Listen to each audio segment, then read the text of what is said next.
Maravilhas Modernas é apresentado por Voyage, mais que um sedã, um Volkswagen. Frio extremo. Ele mantém o sorvete congelado e protege as sementes por séculos. Já foi chamado de cofre do fim do mundo. Tecnologias abaixo de zero que preservam e destroem. É a maneira perfeita de picar cebolas. E até limpam. Cabos super resfriados transportam energia concentrada. O mais frio dos líquidos alimenta o maior incêndio controlado e mantém cadáveres conservados para ressuscitar no futuro. À medida que o sangue sai, o paciente esfria rapidamente. Hoje, em Maravilhas Modernas, congelamento.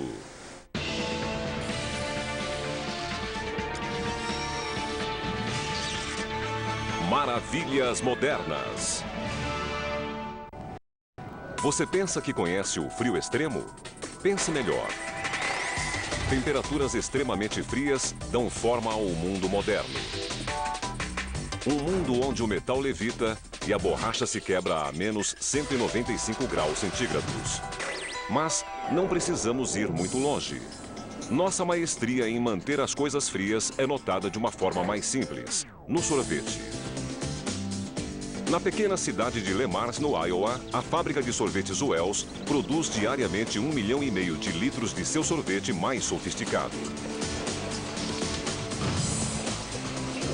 O depósito congelado ocupa mais de 14 mil metros quadrados e tem 35 metros de altura. É um dos maiores e mais frios do mundo. Estamos no topo do nosso congelador gigante. Ele fica 28 abaixo de zero e tem 35 metros de altura. Aqui sempre há 53 mil pellets de sorvete armazenados. É tão frio aqui dentro que uma pessoa só pode permanecer 40 minutos seguidos. É por isso que temos tantas máquinas para controlar o processo. Trabalhar sem luvas neste depósito congelado pode provocar ulcerações em menos de 20 minutos.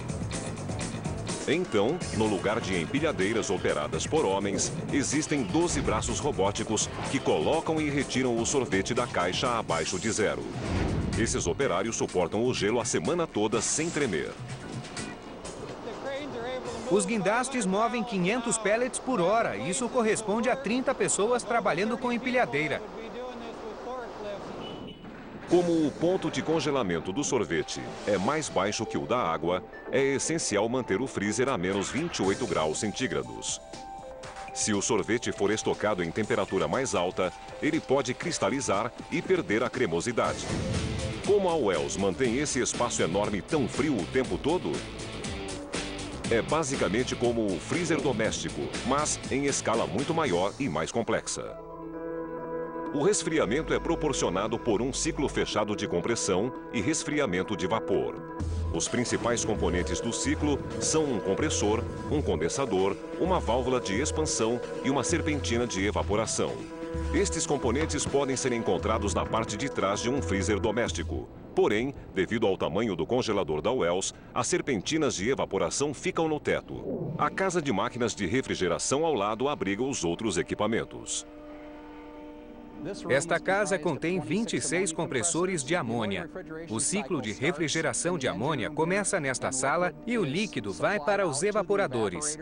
302 mil litros de amônia líquida em temperaturas árticas de 32 graus negativos fluem por uma válvula de expansão até as serpentinas de evaporação para resfriar o freezer.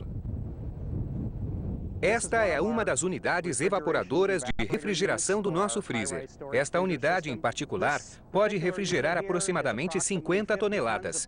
A capacidade da maioria dos aparelhos domésticos de ar-condicionado é de 3 a 5 toneladas e aqui temos 26, iguais ou maiores que este. Estes ventiladores sopram o ar para fora do espaço gelado, para dentro das serpentinas de resfriamento e de volta ao espaço gelado. Como as serpentinas são ultrageladas pela amônia líquida, o ar mais frio retorna ao freezer. Para isso, a temperatura da amônia deve ser elevada. Na verdade, ao absorver o calor do ar ambiente, ela se transforma em vapor. Esse vapor de amônia retorna aos compressores na casa de máquinas, onde é comprimido pelo aumento da temperatura e da pressão. Depois, o vapor comprimido entra no condensador e é resfriado por água e ar que circulam pela serpentina. A água absorve o calor da amônia e evapora.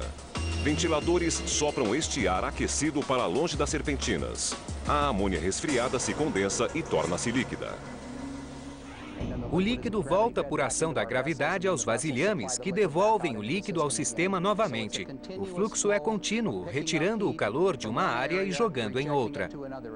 Embora 29 graus negativos seja frio, certamente não é o máximo que se pode atingir, especialmente no mundo da criogenia. Derivada da palavra grega krios, ou frio como gelo, e do sufixo genia, que significa origem, criogenia quer dizer literalmente produzir frio congelante. Historicamente, foi feita uma divisão entre os gases fáceis e difíceis de se liquefazer. Nitrogênio, oxigênio, hélio e hidrogênio se liquefazem em torno dos 180 graus negativos e são considerados difíceis.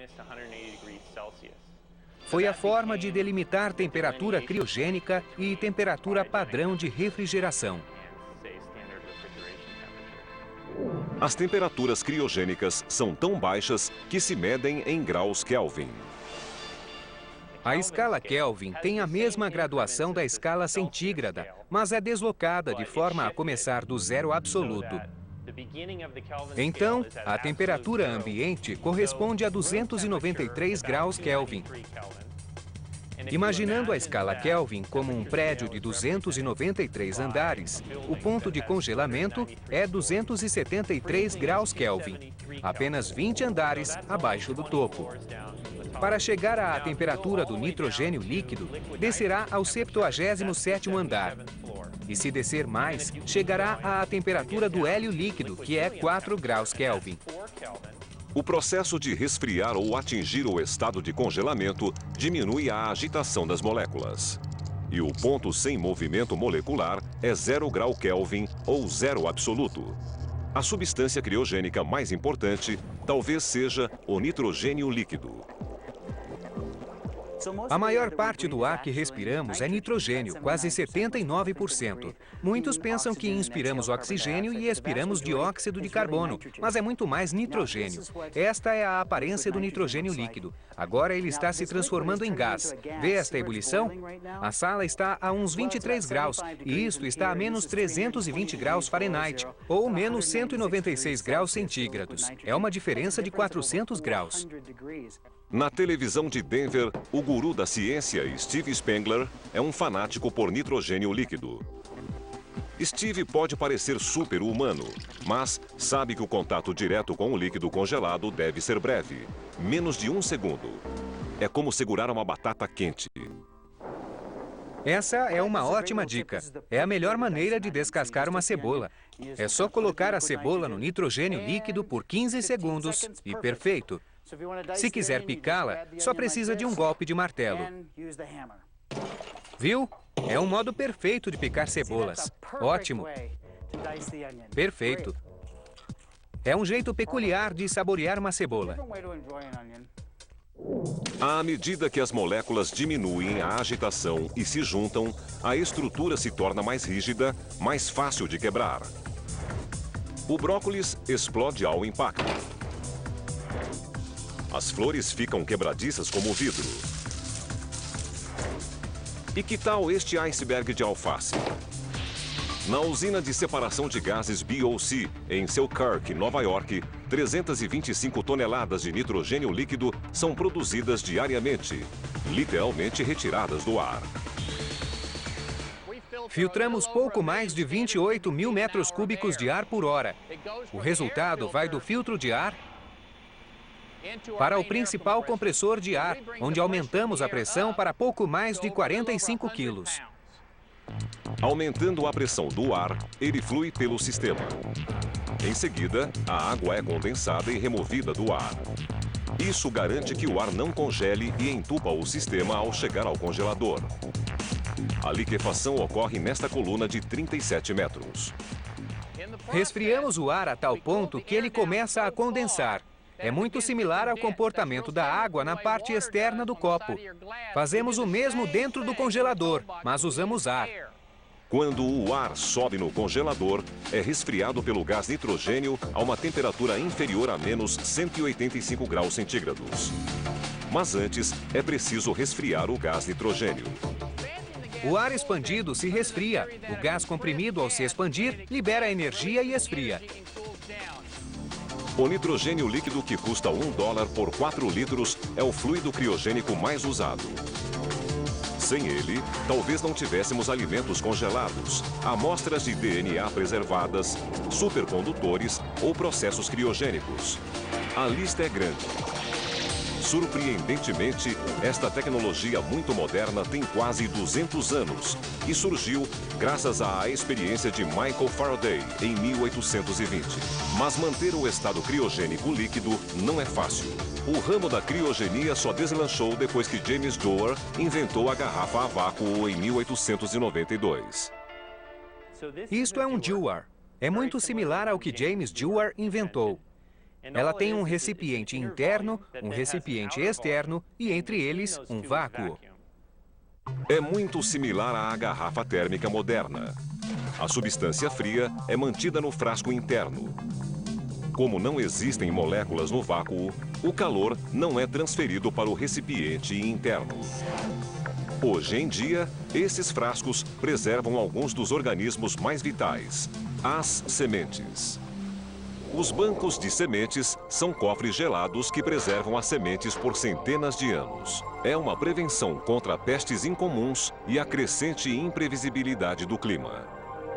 Temos desafios ainda inéditos: o aquecimento global, níveis de CO2 e de ozônio crescentes. Se não tivermos uma fonte de resistência, talvez não possamos mais plantar milho, trigo, batatas, enfim, tudo o que cultivamos neste país. O Centro Nacional para a Preservação de Recursos Genéticos em Fort Collins, no Colorado, é um dos maiores bancos de sementes do mundo. Este é o nosso maior depósito em um espaço de 470 metros quadrados, onde estocamos as sementes a menos de 18 graus centígrados, 0 grau Fahrenheit. Temos quase 1 bilhão de sementes estocadas no momento. Algumas sementes permanecem em temperaturas mais baixas. Quanto maior o frio aplicado, maior a longevidade da semente armazenada. E o motivo é que o frio inibe todos os processos metabólicos que causam a degradação da semente e também inibe todos os agentes externos, como fungos ou bactérias. Para isso são usados os Dewars. Muitos tanques são armazenados na fase do vapor, ou seja, com 15 centímetros de nitrogênio líquido no fundo, e são os vapores que esfriam as sementes. Então, nós armazenamos as amostras de sementes em tubos como este. Estas são sementes de arroz preservadas criogenicamente. Estes tanques criogênicos armazenam apenas sementes pequenas que sobrevivem num ambiente de nitrogênio líquido. A semente de alface em nosso estoque convencional tem uma meia-vida de 35 a 50 anos. No estado criogênico, a previsão é que dure mais de 400 anos. Alguns cientistas preveem que uma de cada 10 plantas estará extinta em torno de 2050. E na pior hipótese, uma guerra nuclear em escala mundial poderia arruinar colheitas vitais em instantes. Mas o congelamento pode literalmente salvar a Terra. A caixa forte de sementes de Svalbard é o último recurso de segurança da humanidade. Já foi chamada de cofre do fim do mundo e arca de Noé das sementes, porque dela não sai nenhuma semente.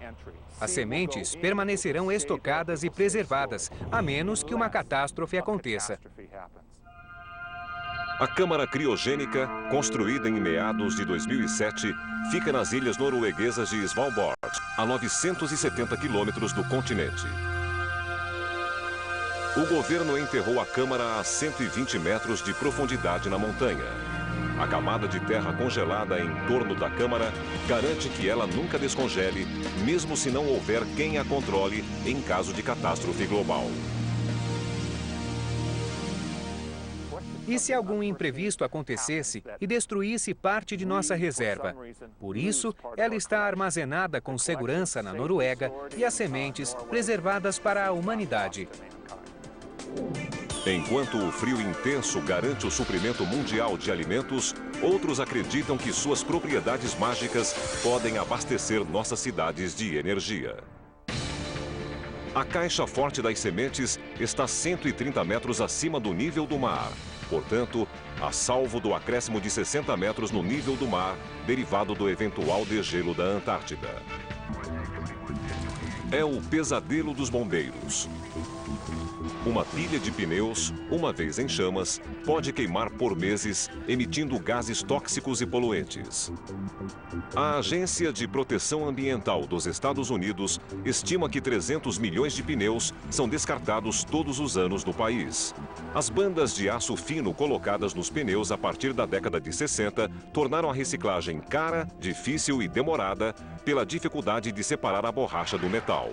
Nas 2 últimas décadas, a reciclagem de pneus ficou mais fácil graças a outro tipo de congelamento. O maior desafio na reciclagem de pneus é pegar um produto feito para ser indestrutível e separar seus componentes originais. Conseguimos congelar pneus no início da década de 90 e, ao quebrar os pedaços, foi perfeitamente possível separar a borracha do aço e da fibra. A Permalife Products é líder americana na reciclagem de pneus por criogenia. Na planta de Bristol, em Oklahoma, suas técnicas de congelamento resultaram em mais de 6 mil pneus reciclados por dia. O processo de reciclagem de pneus começa na retalhadora.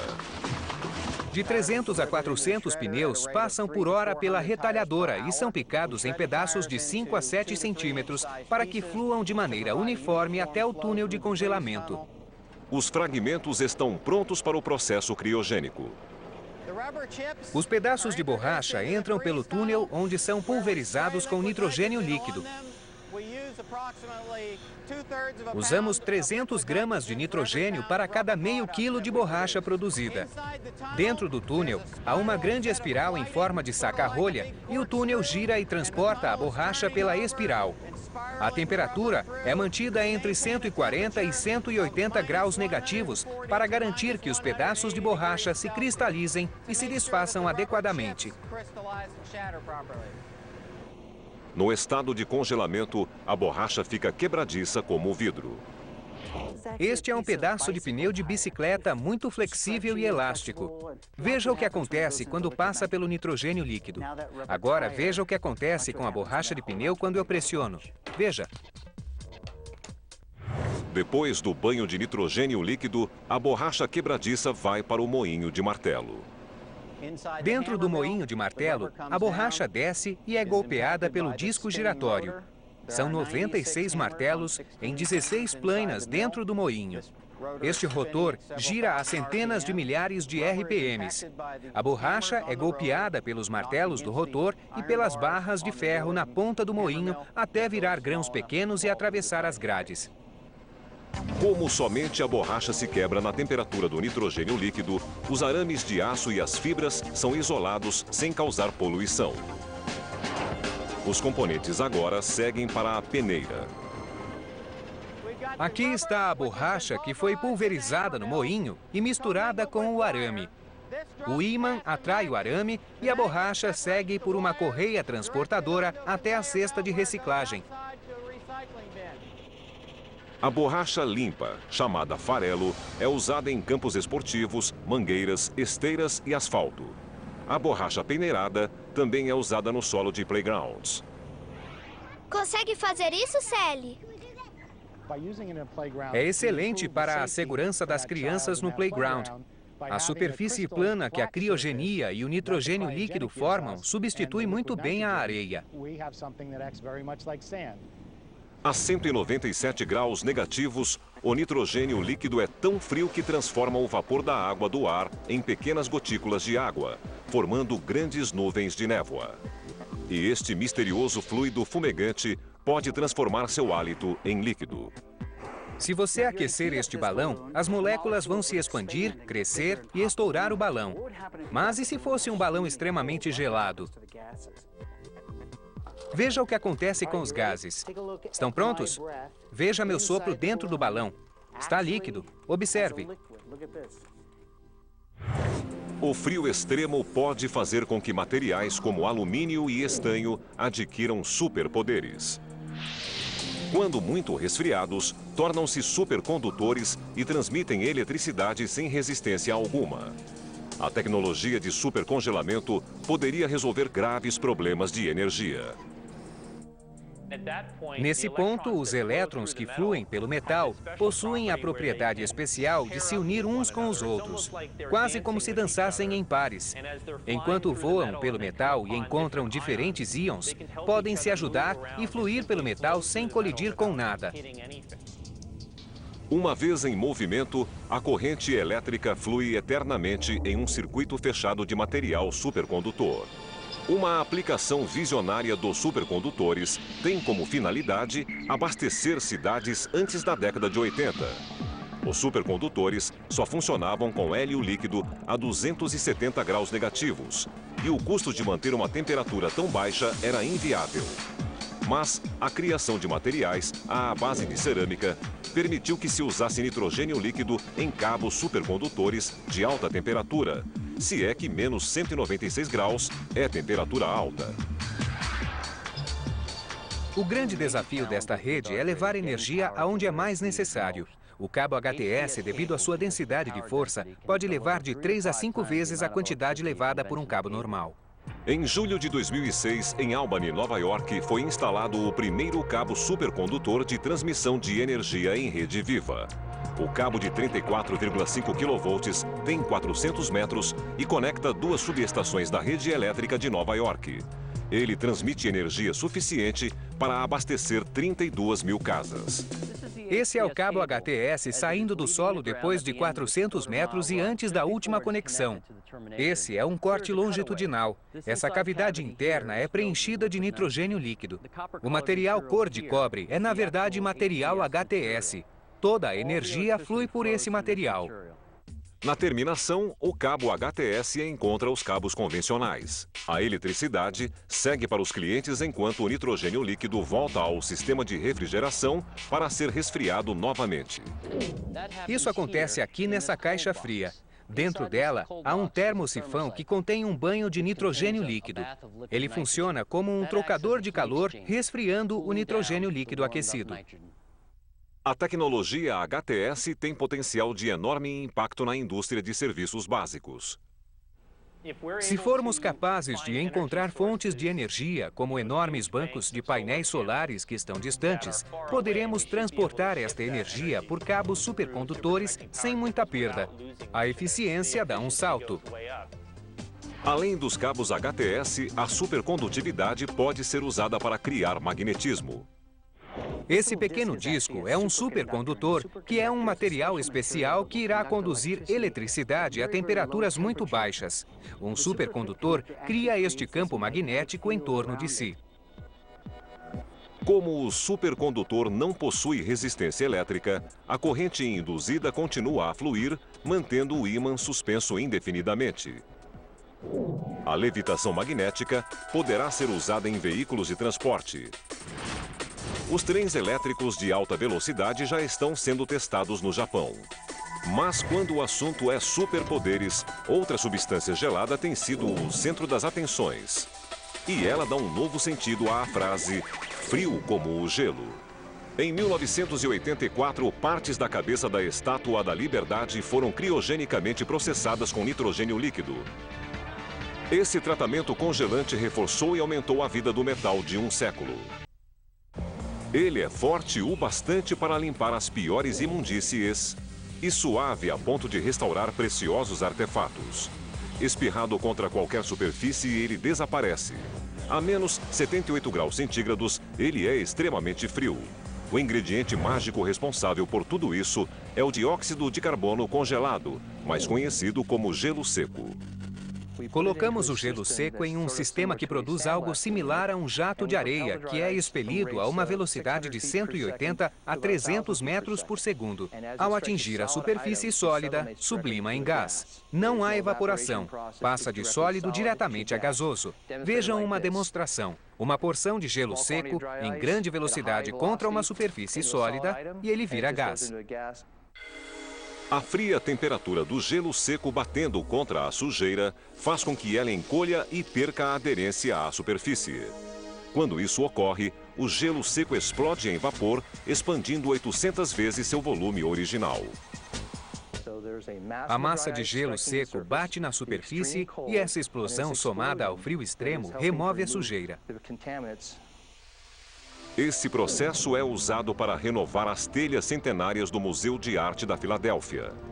A limpeza com jato de gelo seco removeu o alcatrão depositado sem arranhar as telhas insubstituíveis, cada uma avaliada em $10 mil. O gelo seco também é usado para limpar cristais formados em barris de vinho e eliminar a poluição acumulada em prédios. Ele pode até limpar um livro raro sem molhar. Pode ver que, enquanto limpamos o livro, saem pequenas partículas de gelo seco e a sujeira vai saindo da superfície do livro. O processo não danifica nenhuma superfície mais dura do que o gelo seco. Em uma escala de 1 a 10, onde o diamante é 10, ele seria 2. Quando se pensa em gelo seco, não se pensa em limpeza. Ele é mais conhecido por sua propriedade de manter coisas geladas. Quando você embala produtos congelados, é a única forma de refrigeração portátil para manter a temperatura. Ele tem 2 vezes mais poder de refrigeração por unidade de peso do que o gelo de água. O gelo de água derrete a 0 graus centígrado. Tudo o que congela a uma temperatura inferior irá derreter. A Airgas Incorporated é a líder americana em produção de gelo seco. Na usina de gelo seco em Hopewell, na Virgínia, o processo começa com o dióxido de carbono reciclado. O gás CO2 que processamos aqui é derivado do processo de produção de fertilizante de amônia. Essencialmente, o gás é criado, trazido a essa instalação, limpo e reutilizado. A Airgas liquefaz o vapor de dióxido de carbono através de uma série de ciclos de compressão e resfriamento. Em seguida, o dióxido de carbono líquido entra na usina de gelo seco. Essa é nossa prensa de bloco. Neste ponto, o líquido atinge a pressão de 17 kg por centímetro quadrado e 22 graus negativos. Quando o dióxido de carbono líquido é injetado na prensa, a pressão é baixada para equivaler à da atmosfera e a temperatura chega a menos 78 graus centígrados. A esta altura, o CO2 vai mudar de estado imediatamente, de 100% líquido para 45% sólido e 55% gasoso. O sólido que fica é chamado de neve, mas sua temperatura é de 78 graus negativos. É quase como fazer uma bola de neve gigante. Deixamos a prensa descer e formar um cubo de 50 por 50 por 30 centímetros e aproximadamente 100 quilos. Ao sair da prensa, ele segue pela esteira e 2 serras alinhadas o cortam em 4 blocos de 25 quilos. É possível produzir 3.600 desses cubos de 25 quilos em 24 horas. A temperatura na Terra já alcançou 89 graus centígrados negativos. E por que não neva gelo seco? Enquanto o dióxido de carbono no ar congela a abaixo de 78 graus negativos, a concentração de partículas de gelo seco é tão baixa que não é visível. As usinas de gelo seco dos Estados Unidos trabalham ininterruptamente produzindo blocos e fragmentos usados na limpeza a jato de gelo seco para abastecer a demanda de inúmeras indústrias. Cerca de 60% do gelo seco produzido são usados no processamento de alimentos. Quase 13% são usados em hospitais e em indústria farmacêutica. E a limpeza de vidros consome quase 10% do gelo seco. Hoje em dia, é possível comprar gelo seco em 4.500 mercearias nos Estados Unidos. Você vai precisar de luvas, pois o gelo seco está a menos 78 graus centígrados e cerca de menos 110 graus Fahrenheit. Não encoste nele. Se tocado brevemente, o gelo seco é inofensivo. mas o contato com a pele por mais de 1 segundo congelará muitas células, causando ulceração. Sabe o que as pessoas gostam de fazer com gelo seco? Colocar na água para produzir uma grande nuvem. É muito simples de fazer.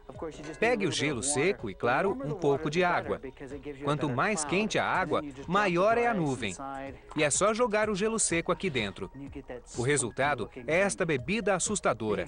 É fácil perceber que está frio, pois o vapor está descendo porque o dióxido de carbono é mais denso do que o ar ambiente. Deixar o gelo seco sublimar ao ar livre é a única maneira de descartá-lo. Tentar conter o gás em expansão pode causar uma explosão.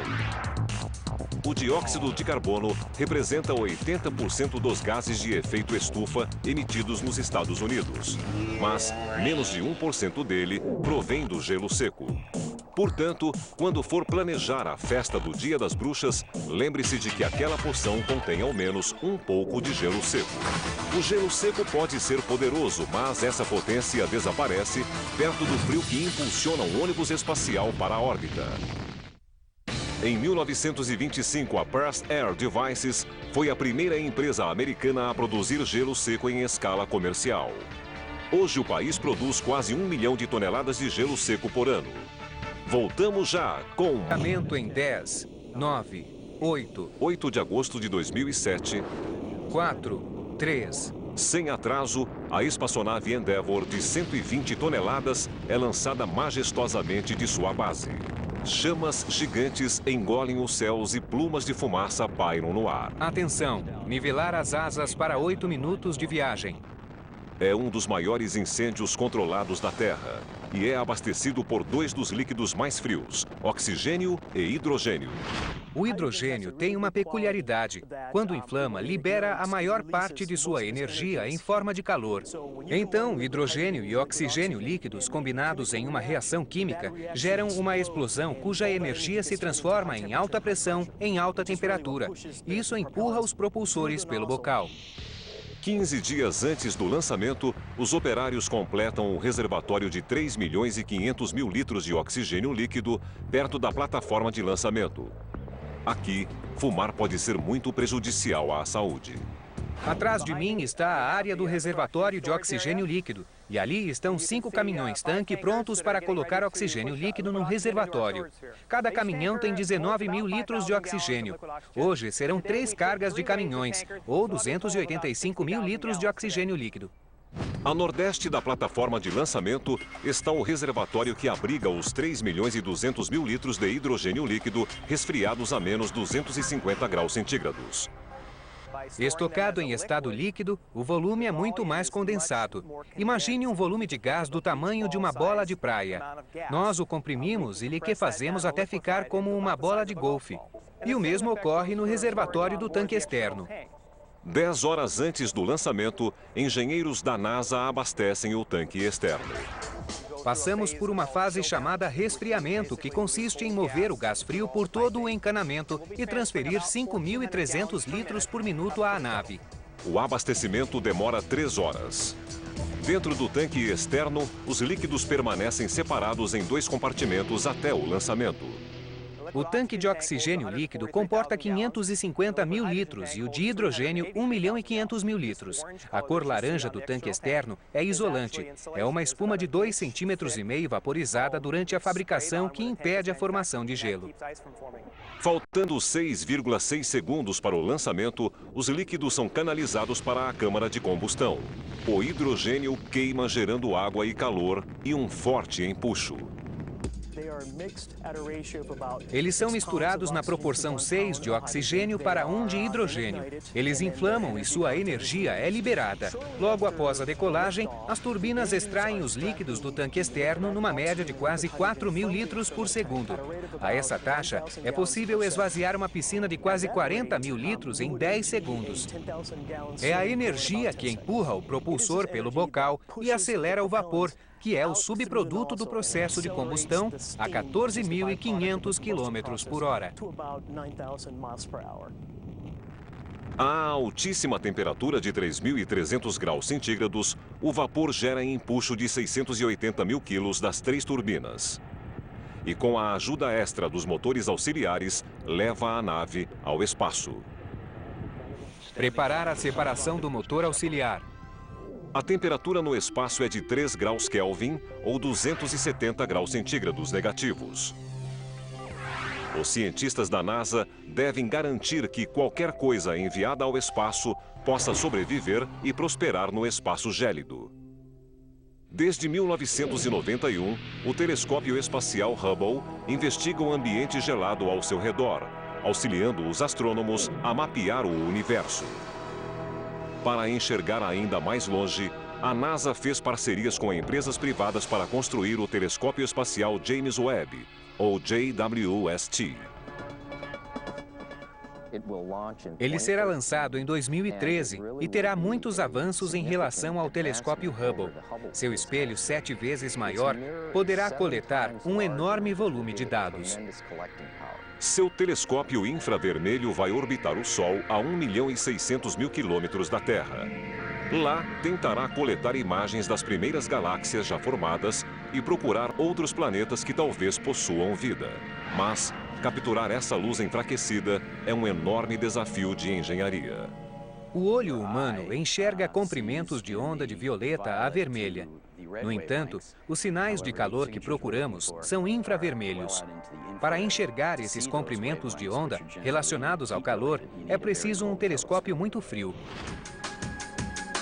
O JSWT deve ser resfriado a temperaturas criogênicas. Caso contrário, o calor do próprio telescópio cegaria os sensores.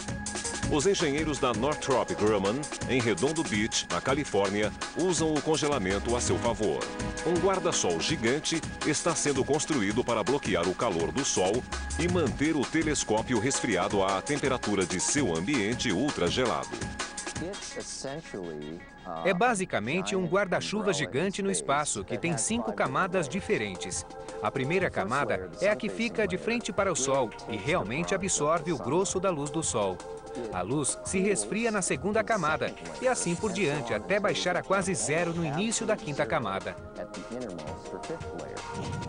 O escudo terá 21 metros de comprimento por 13 de largura, o tamanho de uma quadra de tênis. Este é o material do escudo solar em tamanho natural. Ainda está acondicionado, dobrado nos lados. O material é um plástico muito fino chamado Kapton, feito pela DuPont. A espessura é 1/3 do cabelo humano. Totalmente aberto, o escudo não cabe no foguete a ser lançado em órbita. Então, os engenheiros da Northrop Grumman estão testando os melhores métodos de dobradura e posicionamento no espaço. Ao entrar em órbita, o JSWT será uma das maiores e mais complexas realizações da NASA. O frio extremo nos permite enxergar as origens do universo, mas poderá nos ajudar a devolver a vida aos mortos? Uma organização acredita que sim. A nebulosa Boomerang, uma nuvem de gás e poeira expelidos de uma estrela, é o lugar mais frio do universo. A nuvem está a 1 Kelvin ou menos 272 graus centígrados. Localizada em Scottsdale, no Arizona, a Fundação Alcor Life Extension põe o frio à prova em um experimento de última geração. Ela preserva pacientes criogênicos ou cadáveres congelados em nitrogênio líquido. Os participantes chegam depois de declarados oficialmente mortos. Chegam à Alcor através de doação anatômica, mas nós os consideramos pacientes, porque isso reflete a filosofia da organização. Nós estamos aqui para protegê-los e preservá-los até um tempo em que a ciência possa devolver-lhes a vida. O nome da técnica é criônica, processo pelo qual uma pessoa é preservada a temperaturas criogênicas na esperança de ser reavivada no futuro. Alguns cientistas reagem frivolamente à hipótese. Até hoje, não temos nenhum experimento bem-sucedido onde se prove que uma pessoa ou animal declarado morto por um período qualquer possa ser reavivado. Sob este aspecto, a teoria da criônica continua uma teoria. A Alcor tem hoje 825 membros prontos e dispostos a ser congelados. E o processo pode ser feito no corpo todo ou apenas no cérebro. A preservação do cérebro custa 80 mil dólares, do corpo todo custa 150 mil. Esse é o preço de uma apólice de seguro de vida. Há uma taxa anual de 518 dólares. O resfriamento tem início assim que o paciente é declarado morto. Esta é a unidade cirúrgica móvel da Alcor, equipada especialmente para os protocolos de estabilização. Este é o banho de gelo. Aqui começa o passo mais importante da estabilização, que é o resfriamento. Fazemos apenas a cobertura da superfície, cobrindo o paciente de gelo. Neste ponto, o ressuscitador cardiorrespiratório restaura a circulação e a respiração. Os técnicos da Alcor injetam substâncias que retardam a deterioração das células. Em seguida, substituem o sangue por uma solução que preserva os órgãos, especialmente projetada para baixar a temperatura do corpo. Quando o sangue é retirado, o paciente esfria. Demora uns 45 minutos para que fique pouco acima do congelamento. Uma vez na Alcor, os funcionários transferem o chamado criopaciente a uma sala de operação. Aqui, a temperatura do corpo é reduzida a menos 3 graus centígrados. Construímos uma área fechada onde circulará o vapor de nitrogênio usando um sistema controlado por computador para manter os 3 graus negativos. Tiramos a solução de preservação de órgãos e a substituímos pela solução de vitrificação. Esta solução vai extrair 60% de água do corpo. A Alcor usa a solução de vitrificação porque foi comprovado que ela reduz a formação de gelo dentro do corpo, que esmagaria e danificaria as células. Em seguida, o criopaciente é levado para a área de resfriamento, uma caixa retangular onde circula gás nitrogênio a 125 graus negativos. Depois de 3 horas, o criopaciente vitrifica ou atinge o estado estável sem gelo. Depois, o criopaciente é amarrado em uma prancha de alumínio e colocado temporariamente em um dewar para a fase final do congelamento. O último estágio, o mais demorado, é a redução da temperatura do paciente, sob circunstâncias controladas a 1 grau por hora, até a temperatura do nitrogênio líquido, que é menos 196 graus centígrados. Após 10 dias de resfriamento, o criopaciente está pronto para ser guardado para sempre. Foi o caso deste criopaciente no dia 30 de julho de 2007. Completamos o resfriamento de nosso 78º paciente. Agora vamos transferir esta pessoa do dewar de resfriamento para o dewar permanente. Quando é retirado do dewar temporário, o criopaciente é exposto à temperatura ambiente.